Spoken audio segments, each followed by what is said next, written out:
The advice and opinions expressed by the host of Autism Live and her guests are meant solely as suggestion and should not be in any way construed as child-specific advice. Any choices you make in determining your child's treatment are completely at your own discretion.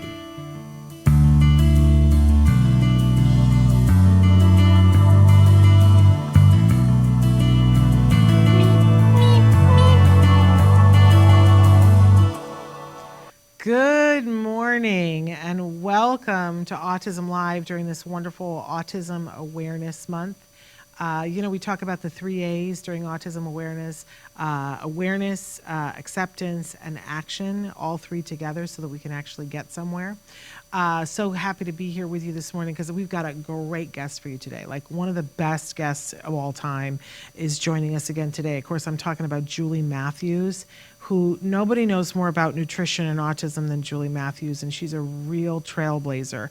And if you could be somebody who's already doing a dietary intervention, believe me, she's going to share information with you during this hour that's going to make your head go poof, right? Or it could be that you just haven't even looked at diet yet because it's so overwhelming to you and you're like, I don't know, and we like our gluten, in our pastry puffs every morning that we put in the toaster. I really like those and I want to keep having those for breakfast, right? You might be in that camp. It's okay. We love you still.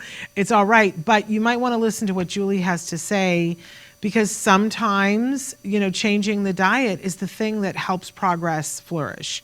And she's got some really important information about what works and how it works and what it works on. So you're going to want to stick around for that. Want to let you know that we pre-recorded this show because we wanted to be able to take fabulous time with Julie. But you can still be writing in and commenting during the show. I'm watching right along with you, so you can definitely be asking questions. Any question you have specific for Julie, I will make sure that I forward to her. And so if you want to include an email, I will forward that to her. But we're live right now, live recorded, you know what I mean, on Facebook, YouTube, and Twitter. Our fabulous Chris Desmond is showing you some of the different places where we're live right now. Don't forget that this show is available as a free podcast, and it's because we pre-taped it, it will be available as we're airing this. So if you want to take this in the car and listen only, you absolutely can. And you can listen to it again and again because you may want to, because some of the information is that level of good. You know what I'm saying? Excuse me as I choke. Pardon me. So we're going to get to Julie in just a few minutes. I want to give you guys a couple of things that I want you to know, and then we're going to do jargon of the day, and then it's Julie, right? But first of all, no matter how you're watching us, you might be watching us on our YouTube channel, you might be watching us on our Facebook pages, or you might be listening in podcast. We bring that information to you free of charge because it's important to us that you have access to it. That's what we've been doing. We're in our 14th year, and we bust our keisters to make sure that we don't have to charge you guys anything. So you will notice when you download the podcast that there are advertisements. We hope that you will not be fatutzed with that and that you will embrace that because that's there so that you don't have to pay. Now, if you are somebody who's like, but I really like my podcast ad-free, I would be willing, and I have money in my couch cushions that I can spend on this. How can I do that? That's very simple. We made that possible for you. You can go to Glow. That's glow.fm/autismlive. When you go there, it's $5 a month unless you want to buy it across a year, and then it's even less than that. And when you do that, here's the fun thing. You will automatically, anytime we do a new show, whether it's anything on the Autism Network, anything at all on the Autism Network, whether it's Autism Live, Stories from the Spectrum, our newer shows, today's Hyperfixation, or Autismo y Comunidad, or Ask Dr. Doreen, which is its own podcast now. But if you subscribe to us on glow.fm, you get the whole Megillah, the whole Shlemool you get for that low cost. And it means that you have helped us defray the cost, and so you get it without the ads if you'd like to do that.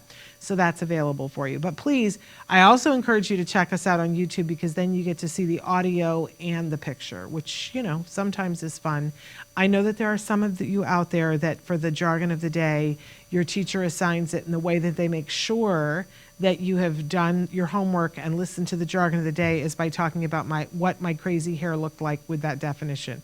I love that. I can't even tell you how much I enjoy that my nutty hair helps all of you to learn jargon.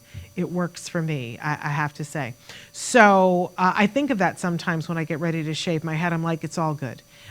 This will add more to it. So I think maybe now I need to be exploring different colors at this point, right? Instead of just the white. Maybe rainbow. I don't know. I've done the orange swatch. If you've been watching the jargon, my hair when we started was dark brown. So I don't know. I don't know at this point. Maybe I need to start bringing in the wigs. I've done that before too. All right, I digress. Let's talk about jargon. And because we're having Julie Matthews on today, we thought that this term might come up. And we've never done the jargon for this before. And yet it's a pretty important thing to know so that if somebody talks to you about this, that you know what it is you're talking about. Our jargon term today is dysbiosis. Yes, say that 5 times fast. Dysbiosis. And you know, if you're around for the jargon, that first we give you an actual definition, and often I make fun of it because it's filled with terms that aren't accessible, that you'd need 3 dictionaries to figure out what the definition is. And then we go to a working definition, which hopefully we try to encompass why this thing is important to you now and today, which is really what today's jargon term is about. So dysbiosis, let's take a look at our actual definition, which comes to us from the National Institutes of Health.gov. Yes, it's that kind of a diagnosis. So dysbiosis is defined by an imbalance in bacterial composition, changes in bacterial metabolic activities, or changes in bacterial distribution within the gut. Ooh, now we're talking about serious things. The 3 types of dysbiosis are 1, loss of beneficial bacteria, 2, overgrowth of potentially pathogenic bacteria, and 3, loss of overall bacterial diversity. Ooh, there's some information there, but I'm a little scared right now. Because I don't know exactly what we're talking about, but now we're talking about things that are pretty important, right? But I want to move on to our actual definition, but I want to take some of this with us as we move to the working definition, that this is an imbalance in the bacterial composition, right? But dysbiosis, and this is the part we want to take away from it, it's a condition that can lead to many different types of disorders, including IBD, IBS, celiac disease, allergies, asthma, metabolic syndrome, cardiovascular disease, and obesity. Okay, those are just some of the things that can be that dysbiosis can lead to. But we're talking about a bacterial imbalance in your digestive tract. Now, I'm not a scientist. And we've got Julie Matthews coming in just a few minutes, and she's the expert really on this. But what I want us all to recognize is that we all have this ecosystem. The digestive tract is an amazing feat of technology. Whatever your beliefs are about how we came to be on this planet, the fact that we all have a digestive tract and that it works is, I mean, the stuffs of like universes, it's just crazy when you think about all the different things from chewing with your teeth to swallowing and all the different chemical reactions something has to do before you urinate or poo something out. It's kind of amazing. Not kind of, it is flat out amazing. And yet we see more people and around the world having more issues with their digestive tract than ever before. So what are we missing? And I know Dr. Granpeesheh talks a lot on her show about our food supply and what's in our food supply and what are we ingesting while we're ingesting food. Because that gut biome is, you know, there's a saying that says happy gut, happy life. Right? I know some people go happy wife, happy life, but the original one was happy gut, happy life, right? That if your gut is not happy, your life is not happy. And I want you to think about that, not just for yourself, but also for your child or the teen or the adult that you love on the spectrum. And we see symptoms all the time of dysbiosis that it's clear that the bacterial thing is out of whack. And it can happen very easily, right? That, it could be that your child was on an antibiotic, and and antibiotics are great. Antibiotics are wonderful, saved millions of lives, right? But if the balance of your flora and fauna and the way things, because you have good bacteria and bad bacteria in there, and if the balance gets off, man, it's Katie bar the door. So I wanted us to talk about this because it's important to not just let people glide over it. Dysbiosis is not pleasant, and we want to constantly be making sure that whatever we're doing, we're preserving that biome and making sure that the system works properly. Now, that looks different for everybody, and Julie is for sure going to talk about that. But I think all too often, if your kiddo is having diarrhea, I've heard this way too much in my life, where the kiddo is having diarrhea. And I know, I went to a doctor and said, my kiddo has diarrhea every day. Isn't there like some time in some place where he's going to have like a regular poo? And I remember he had already had a diagnosis by that point, and that doctor said, no, he has autism. He's going to have diarrhea. We didn't stay with that doctor, right? And we didn't stay with that answer because it was wrong. But I only knew that it was wrong because people were telling me that that was wrong.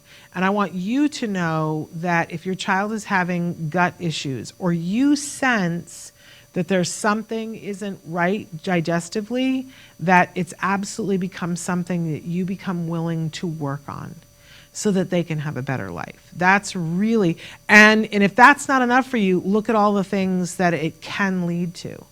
None of us wants to look our child or teen or adult in the eyes and go, oh, I hope that you have IBD, IBS, celiac disease, allergies, asthma, metabolic syndrome, cardiovascular disease, or that you grew up to be obese. No parent ever said that. So let's not say that now. Let's make sure that if you're having symptoms of dysbiosis, even if it doesn't qualify for the full diagnosis of dysbiosis, if your kiddo is having digestive issues, let's get it treated. And if you don't find that from the first doctor, well, I've got somebody for you today that you could reach out to and see what you can do just with diet to turn this around, because that's a really important part of it. So take one more look at this working definition. If this doesn't motivate you, I don't know what would. Let's make sure that all of our kids get treated if they're having any kind of a gut issue. It's important. Our guest today is one of the most amazing people, and certainly one of the people I would listen to if she broke out into hives at this definition. I'm talking about, of course, the fantastic Julie Matthews. She is an MSNC, a certified nutrition consultant. She has her master's degree in medical nutrition with distinction, from Arizona State University. She is the author of the book that so many of us are, consider to be pivotal. It is an award-winning book called Nourishing Hope for Autism. So important. And we're going to be talking with her specifically about how what you eat or what your child eats plays a direct role in all areas of their life, and that autism would, of course, not be separate from that as well. She is also the co-author of the study that proved the efficacy of nutrition and dietary intervention for autism. You can find that published in the peer-reviewed journal Nutrients. Julie also has a new study that came out last fall that I'm ashamed of myself that we have not had her in to talk about it before, but it's going to make all of your heads go, poof. It's so exciting. Her work is based on the bio-individual nutrition approach. This takes each person into consideration, their unique individual needs. And why am I talking about this? Let's get her in to talk about it and define it. But Julie, we're so impressed with you. Thank you. You are just such a light on this planet, and have been such a light for so many people in the autism community. I think you're a little bit like Dr. Grampiche in that there is a painting underneath a bed somewhere that's aging for you. either that or you were 12 when I started listening to you about what to do, of how to feed my child. Because honestly, I can't, you look like you're 22 now, so that doesn't make sense in my brain. Aw. But maybe this is the example of what clean eating can be, you guys. Look at how great she looks. Okay. And I have been listening to her, you guys, for at least like 17 years. So maybe let's start there. How long have you been doing this, Julie? Because it's been a hot minute. How long have you been working on nutrition in conjunction with autism and other types of, I don't want to say all illnesses because there are disorders and illnesses. How long have you been working on this? Over 20 years, maybe 21, 22 years at this point. Yeah. So you started when you were 3. Now we're clear. And I have to ask this question. I don't know if I've ever asked you this before, but why was nutrition the thing? And what was the thing that tipped you towards autism and nutrition? That's a really great question. So I decided that I wanted to figure out how I could help people. I was working in the corporate world doing something completely unrelated. And I thought, I really want to help people with their health. And I thought of all the different modalities and thought, food and nutrition is really the foundation of all of it. So I wanted to start there. So that's what I decided to pursue. And as you would imagine, these things happen in the world. When I first started, I thought, I really want to understand why kids are having all of these challenges. I happened to be like jogging around a field and there was a kids festival going on, and it was filled with like pizza and donuts and all this junk food. And I thought, this has to have something to do with what's going on with ADHD. And so I decided to do my paper my first year on ADHD, and I met a man who I wanted to interview for that. Well, it turns out he had recovered his kids from autism. And so we talked about ADHD for about 15 minutes, and then we talked about the 1 hour conversation turned into a 3 hour conversation all about autism, the gluten-free, casein-free diet, sulfation, glutathione, all these things, and how these kids really were having challenges and really needed help, and there weren't that many people doing this, and they needed more people. And that was pretty much the whole thing. That was, if you knew him, that was Michael Lang back when he was around. Fortunately, he did pass away of pancreatic cancer a number of years ago. But he is what started me on this path, and I have been passionate about it ever since. Yeah, passionate about and leading the charge. Especially when you started out, it was a time when people were still saying that autism was not treatable, and that progress could not be expected because, insurance wasn't covering any autism treatments. And certainly the whole nutrition piece, I remember a doctor just laughing in my face and saying, "My dear, your child's autism has nothing to do with what he's ingesting." Just laughing at me. Oh. And of course, we didn't go to him anymore.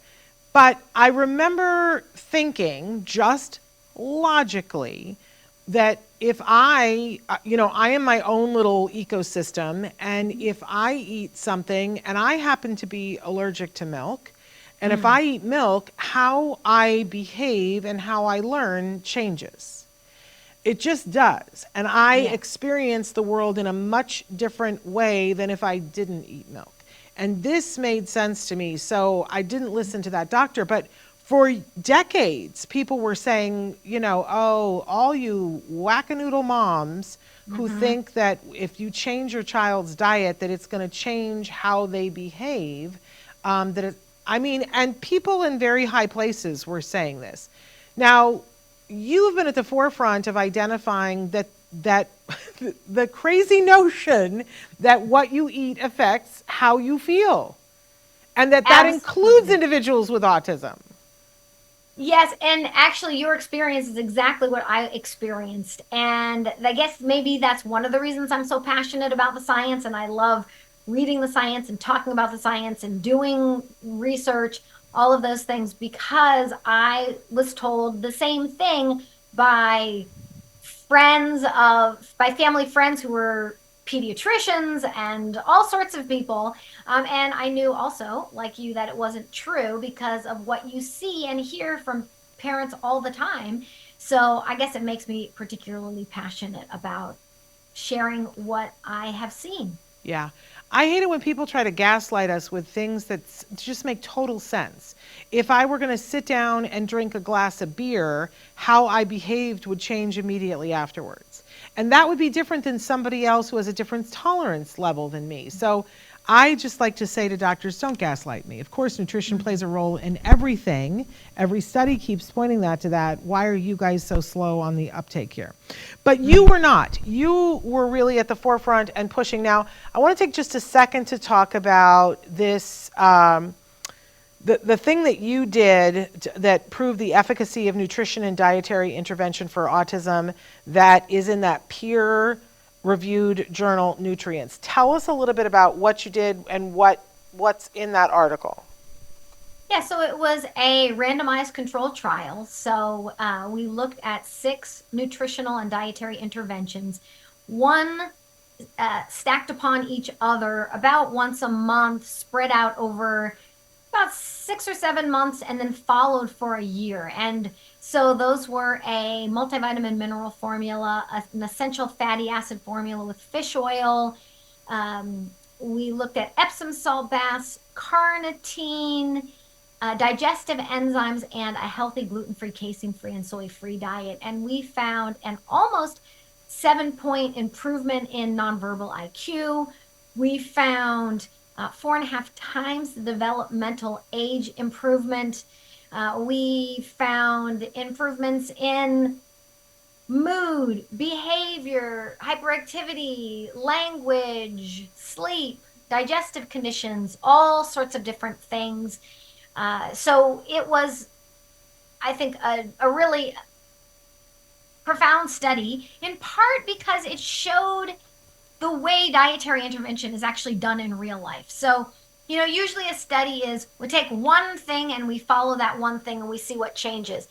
A family is not going to try vitamin C for a year and then see what happens and then go on to, vitamin E or go on to B6 or something.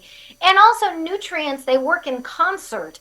So they work together. Yeah.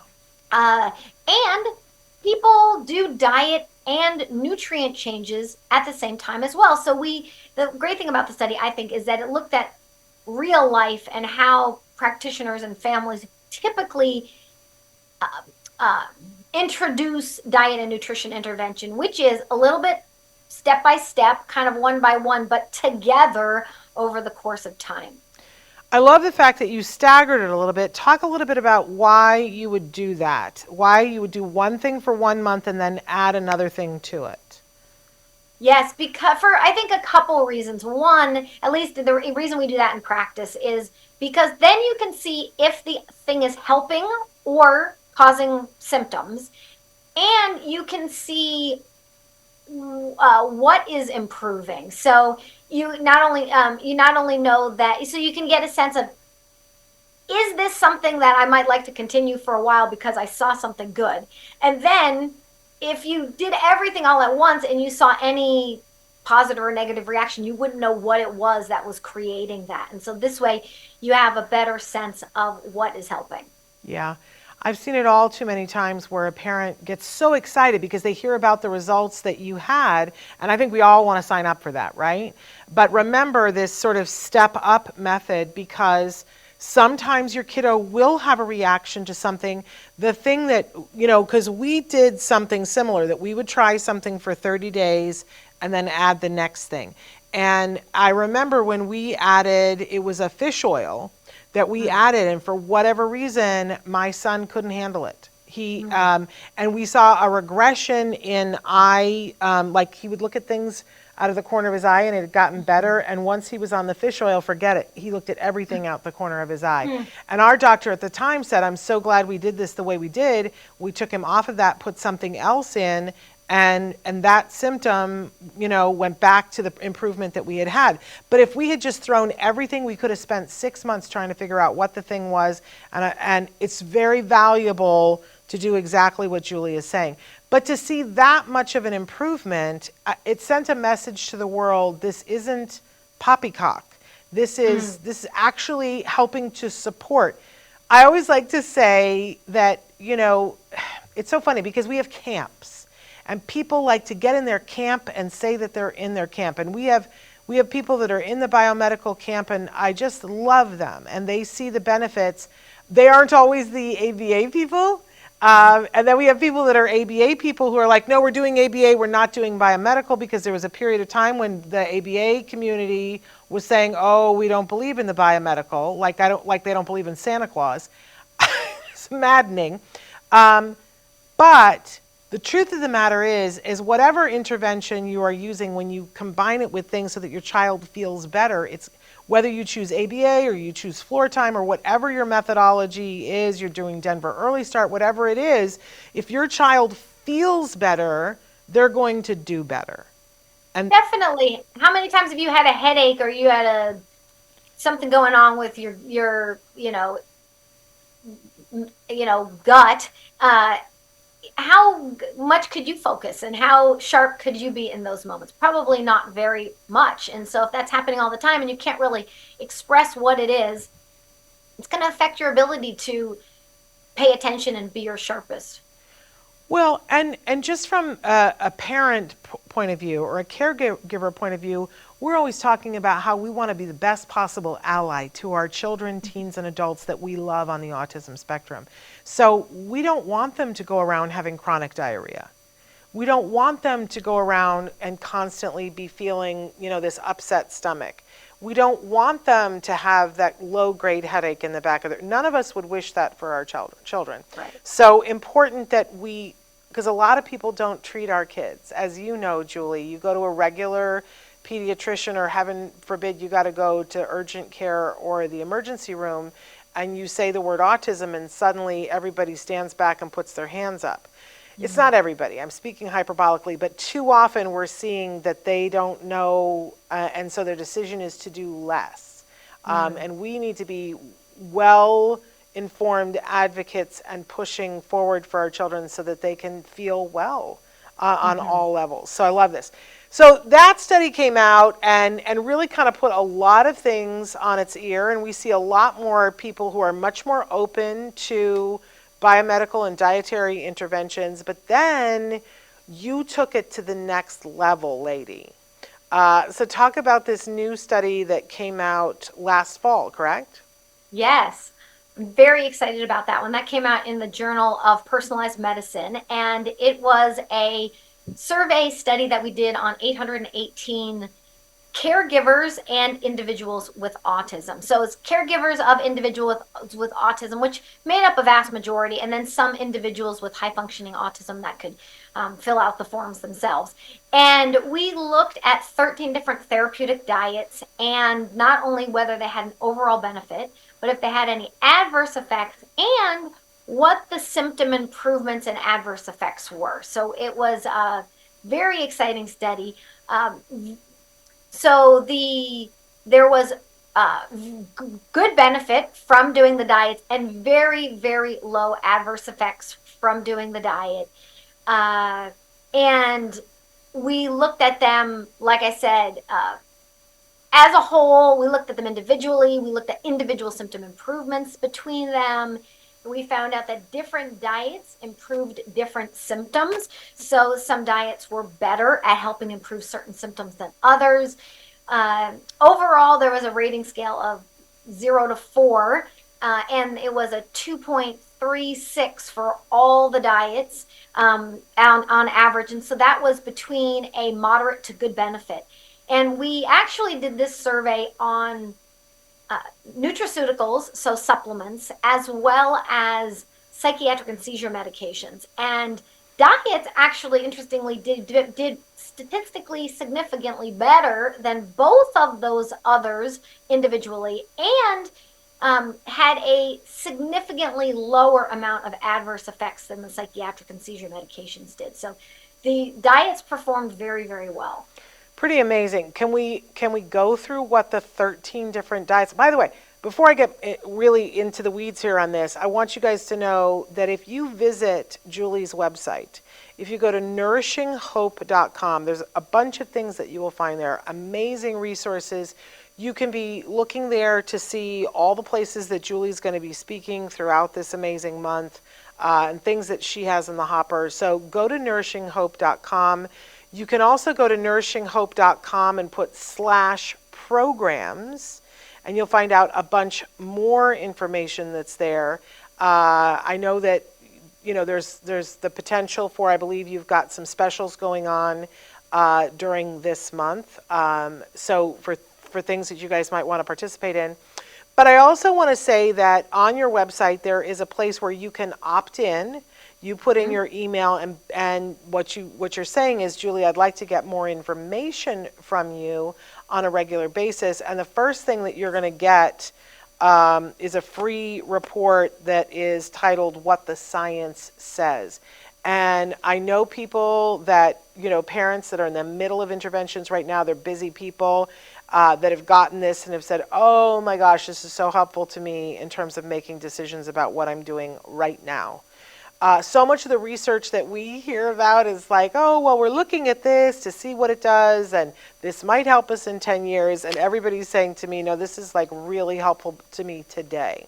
So a lot of the things that we're talking about and links to the studies and things of that nature, you're going to find everything that you want to find at nourishinghope.com. But don't forget to go to /programs. /program without the S. One program, /program. Okay, and then you'll see potentially some discounts, which we always love that. I love a discount. Okay, so let's talk about what the 13 dietary interventions were that you were looking at, and then maybe whatever you can remember, because there's so many things, it's so comprehensive, you guys, but some of the different areas, symptom areas that you were looking at to see improvement. But let's start with the diets, if you don't mind. Sure. I'm going to count on my fingers. So there was the healthy diet, and a healthy diet was defined as a diet high in vegetables and fruits and protein and low in junk food. The Fine Gold diet, a food avoidance diet based on IgG and IgE testing.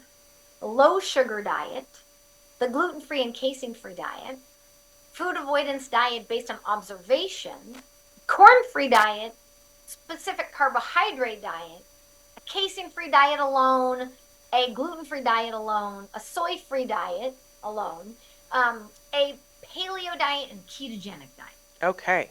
I counted 13. You did very well. 13 things is hard to remember. Okay, so all of those diets, which you guys have heard different people on our show over the years talk about each and every one of those, right? But then you started looking at just overall what helped, but then you got granular with it and said, let's look at some specific symptoms that we might be looking to alleviate. What kinds of symptoms, and you don't have to give them all, but let's hit some of the highlights here, things that you were looking at. Sure. So we looked at, if you take all the diets as a whole and you look at the highest percentage of individuals that improved from diets as a whole, the first was attention, cognition, irritability, health, hyperactivity, aggression, anxiety.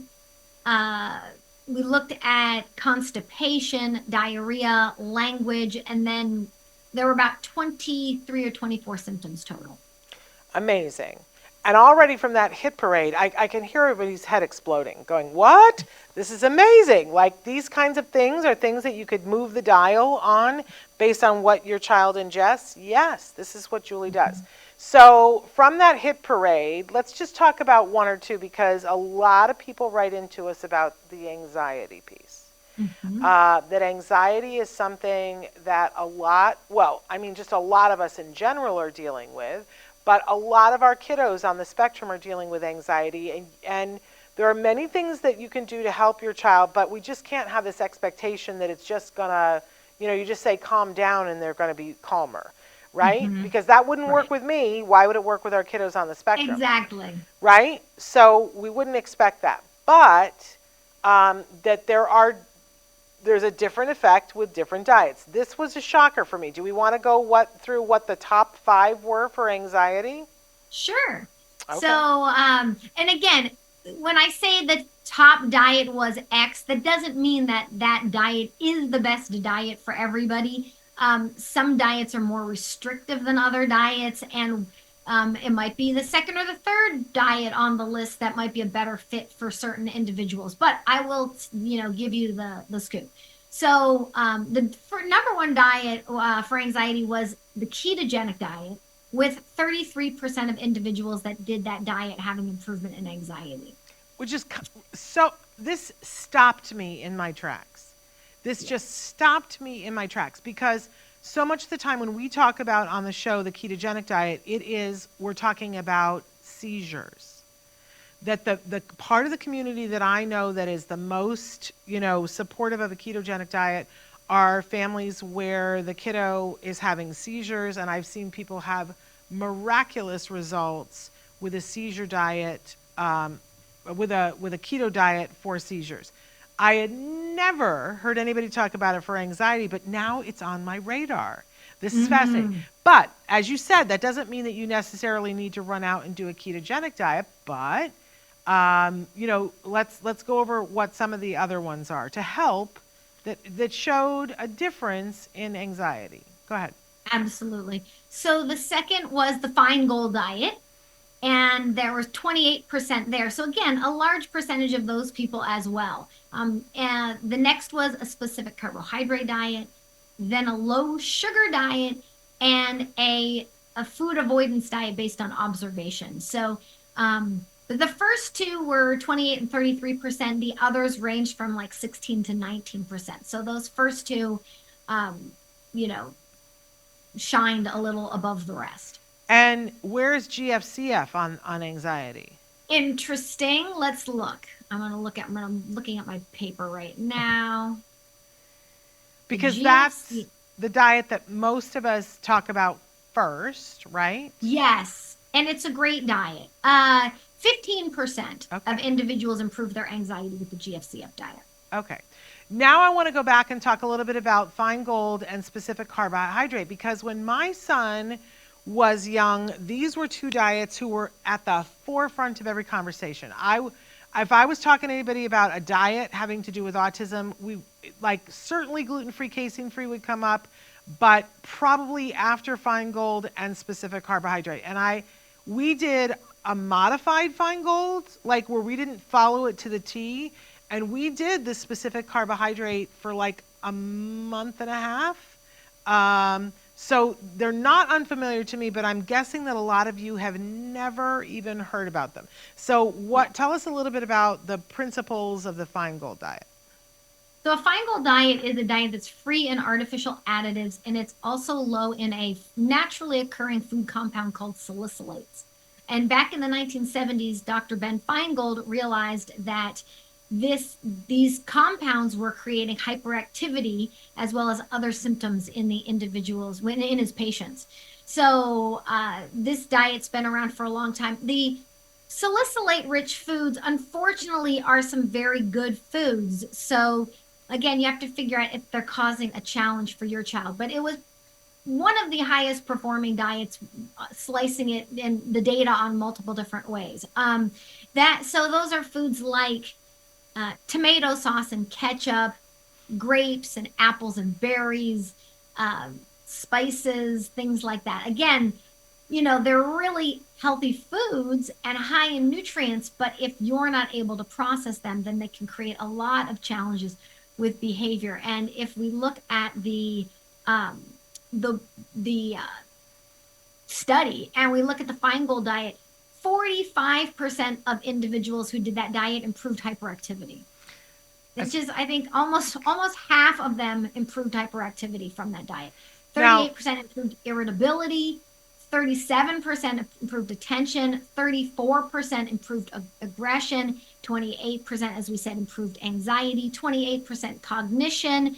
So it performed very well And actually, it is a diet that I think there's a variety of different low salicylate diets that are out there. In my program, I kind of talk about the best of all the different principles and kind of merge them all, try to bring them all together into one set of principles, because it can get a little confusing. The food lists are a little bit different from here and there, but generally speaking, that's so whether you call it a low salicylate diet or a Feingold diet, it's more or less the same principles. And I got to be honest with you, because I said we did a modified because we didn't do it religiously, and I like to make sure that I admit to that. But what we did do religiously was that there were no artificial colors or flavors in my son's diet. And then we took out the things like apples, and there was no applesauce. And let me tell you, I had a problem that day when I was like, how are we going to live without applesauce? And there was no grapes or raisins. And there was something else that you said that I was like, oh, that was a really hard one. And we did that we did the no artificial colors for over a decade.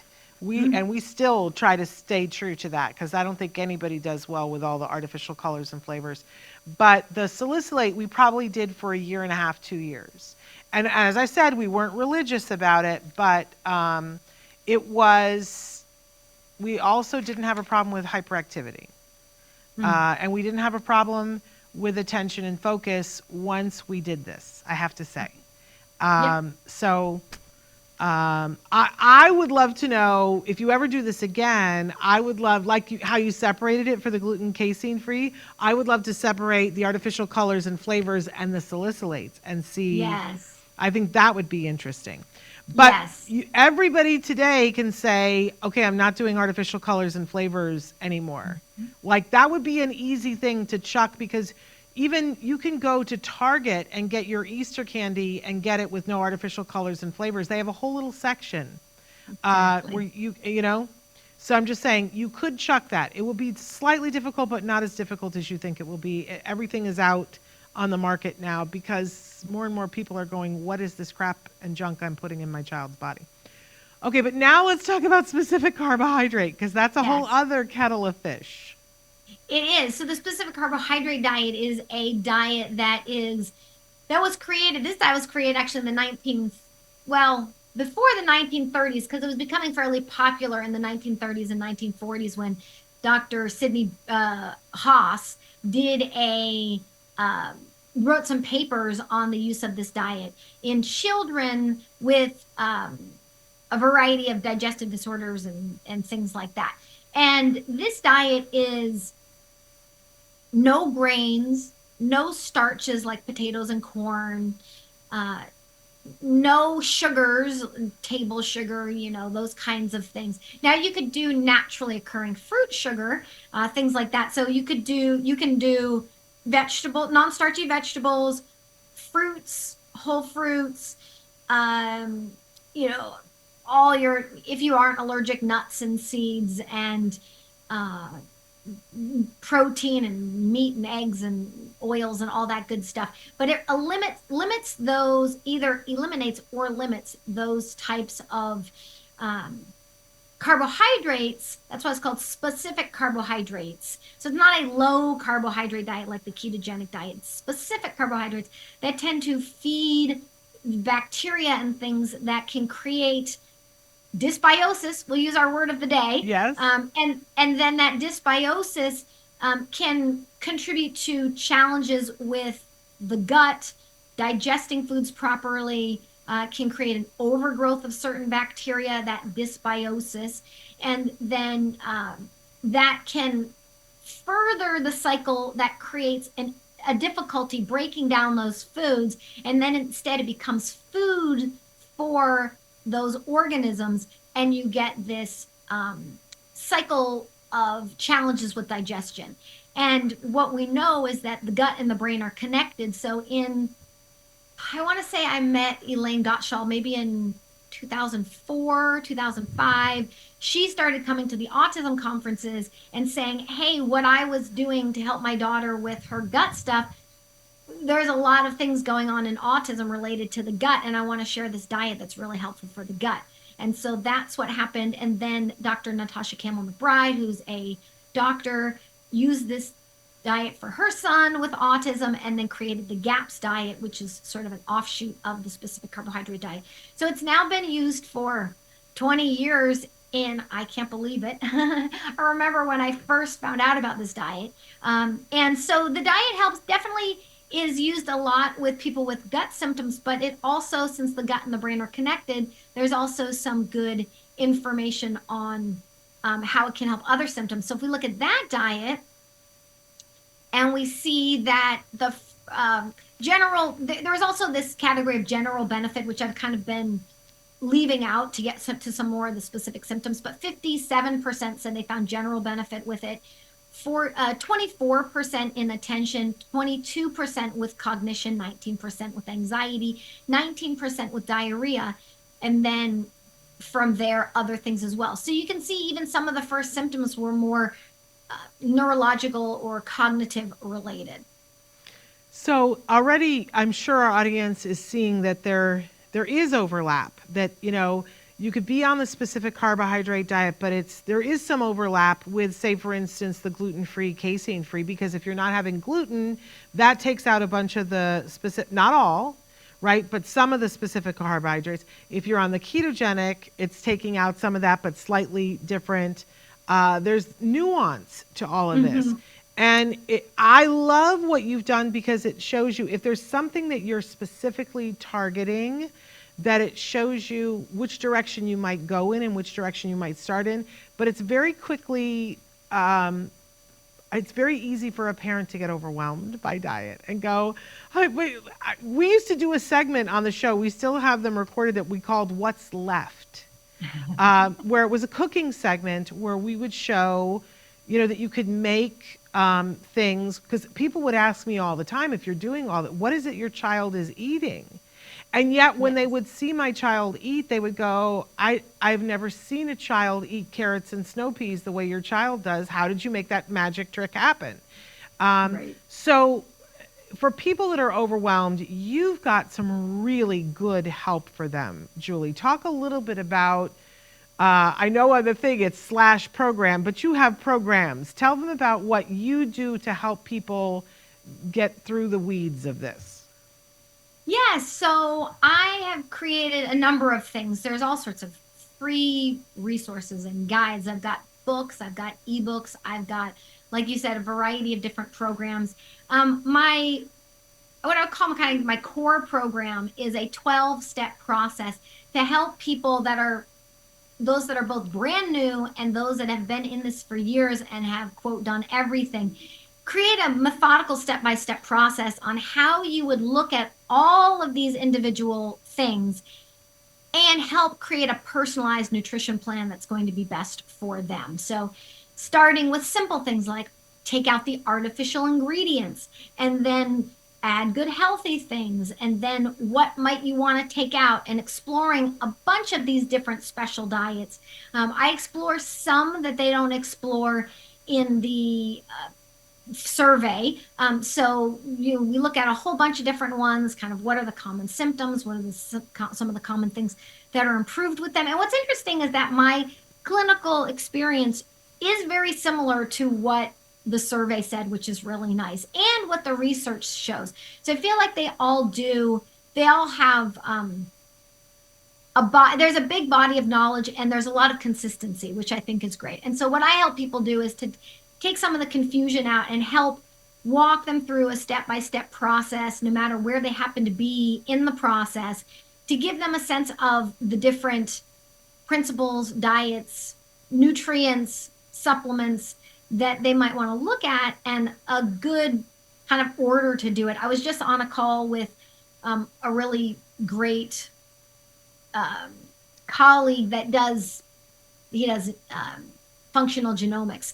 And so very, very detailed on genetics and things like that. And he was saying, even when you're looking at all these complex genetics, and if you have this and if you have that, but he said, if you do, doesn't really matter what you do, but the order you do it in. And that is true for this as well. So I like to help give people a really easy step-by-step guide, give them recommendations on some of my favorite products, places that I would typically start first with diet. Things like that to help people really take out some of the complication and confusion. As you said, it can get a bit overwhelming.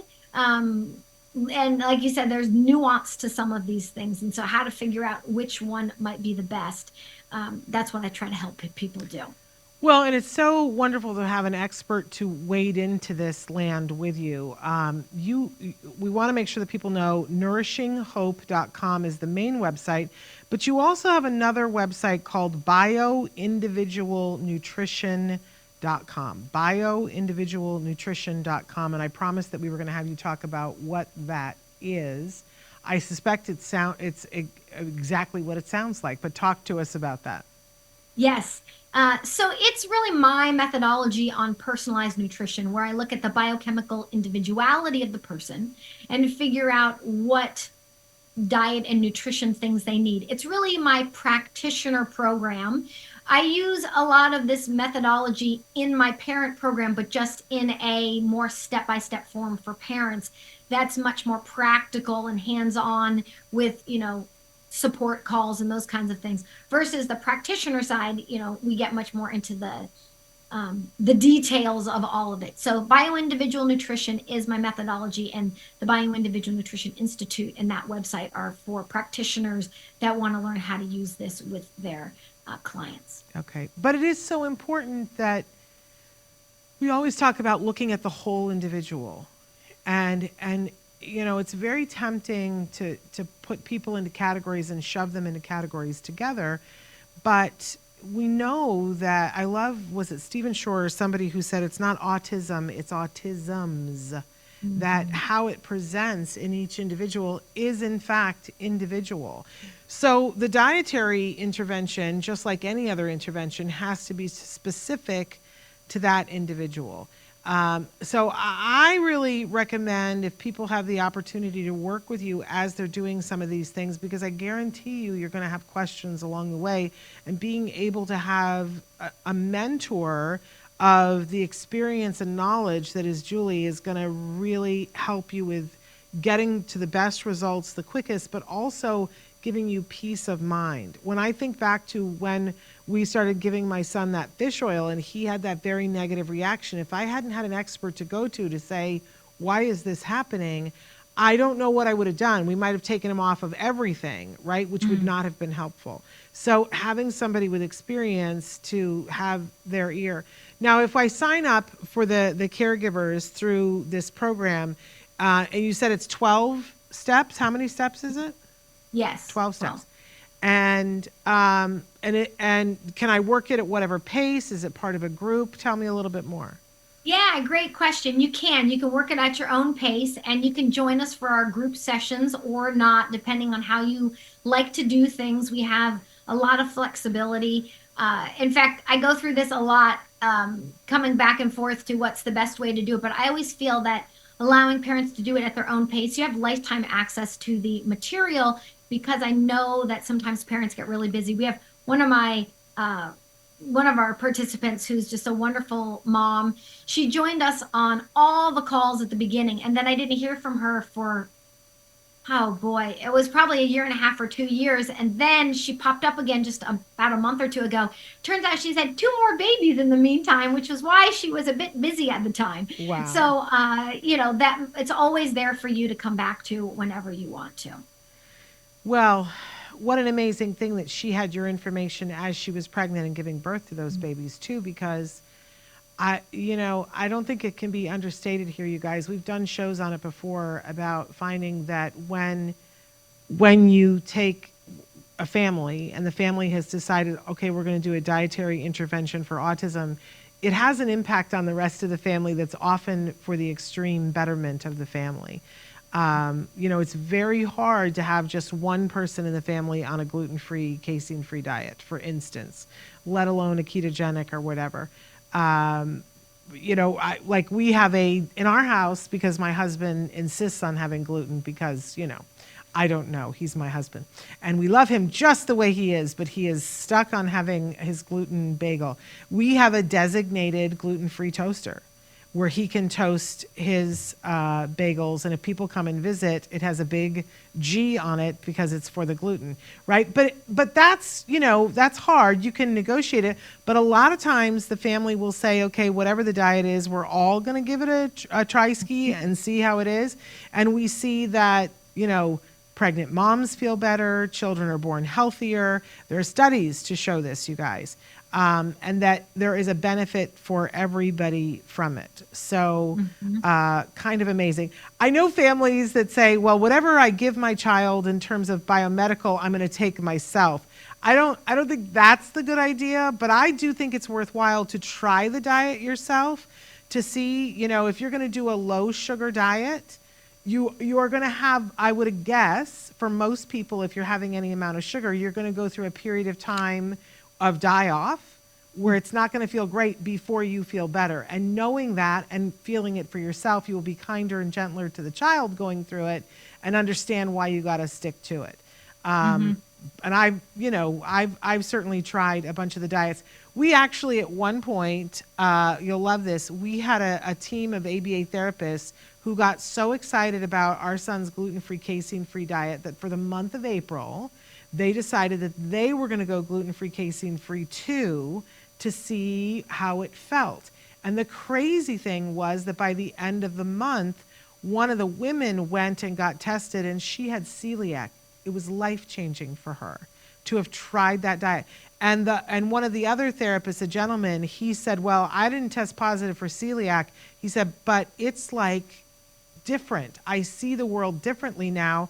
Like I was clearly cloudy before and somebody parted the curtains. And he didn't have celiac. So, wonderful. Right? Wonderful. Yeah, let's not overlook GFCF because I know that we went into some of the other diets that people aren't as familiar with to talk about them. And just in that one anxiety, example we were looking at, it didn't quite come up on the top there. But it's a wonderful diet, and there are great improvements from it. Attention, cognition, communication, diarrhea, hyperactivity, social interaction, skin health, irritability are all above 20% of the individuals improved with those. So it's a great diet. It is, I feel like it's kind of a foundational diet in that many of the other diets that you do also are going to be gluten-free. So or gluten-free or dairy-free. So like the specific carbohydrate diet is gluten-free. The ketogenic diet is gluten-free and removes other things on top of that. A lot of the diets are also, like paleo diet is dairy-free. So it's kind of a foundation for other diets as well. And there's lots of wonderful improvements. It's probably one of the two most studied diets in autism, and it does have, I think, really good results. So we don't want to overlook that. And I love that you did the diet. I love that you do it in your family and that you had the people that your son works with do the diet as well, because if you just go to my website, over to the program, you'll see there's actually a quote from a family, and the mom improved these things and the dad improved in these ways and the daughter, the sibling improved in these ways. And so the whole family improved. I had one client that she did the diet. She lost like 75 pounds doing the diet. I have another client that really, lost excess weight from doing the diet, things they didn't necessarily expect because they were doing it for their child.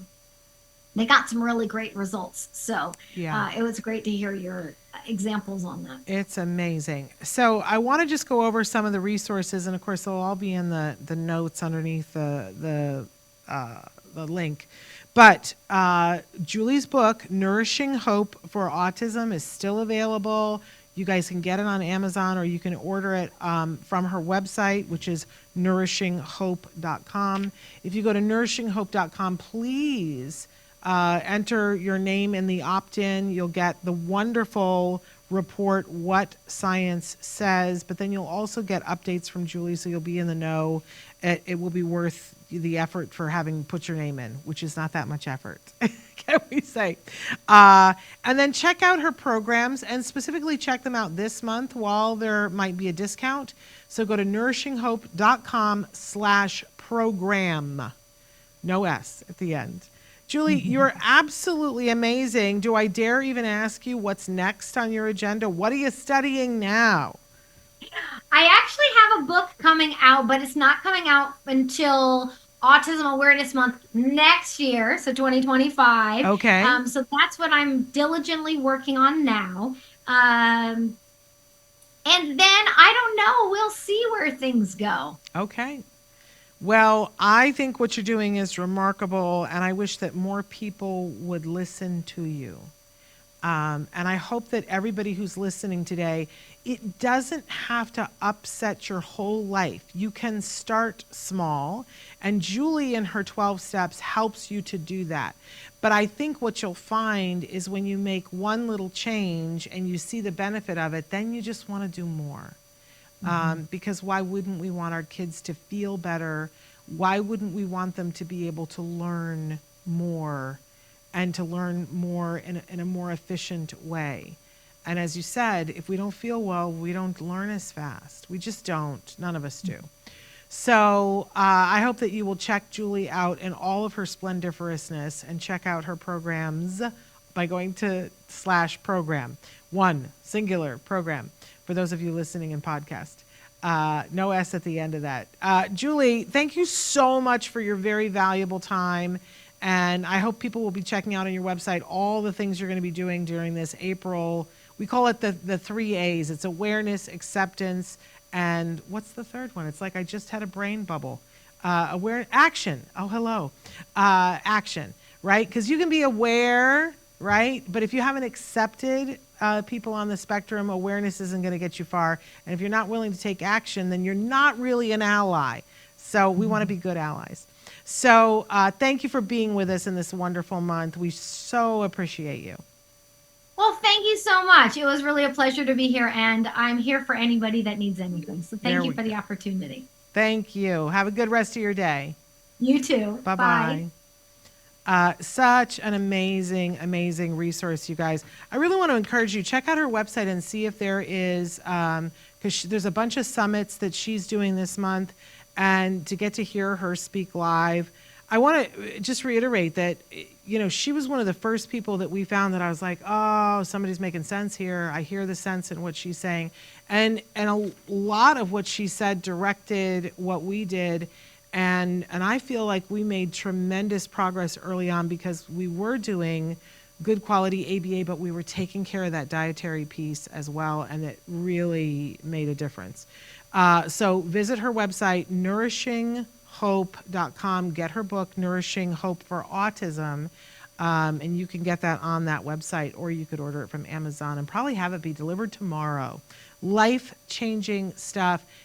I love it because it empowered me as a parent, that I could make choices and do things that were going to help my child at the dinner table.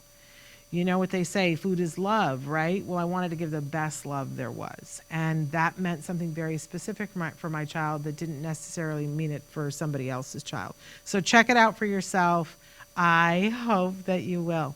That's all for today, you guys. But we will be back tomorrow with more show, more information, more inspiration. Thanks for being with us. Until then, give your kiddos a hug from me and one for you too. Bye-bye for now.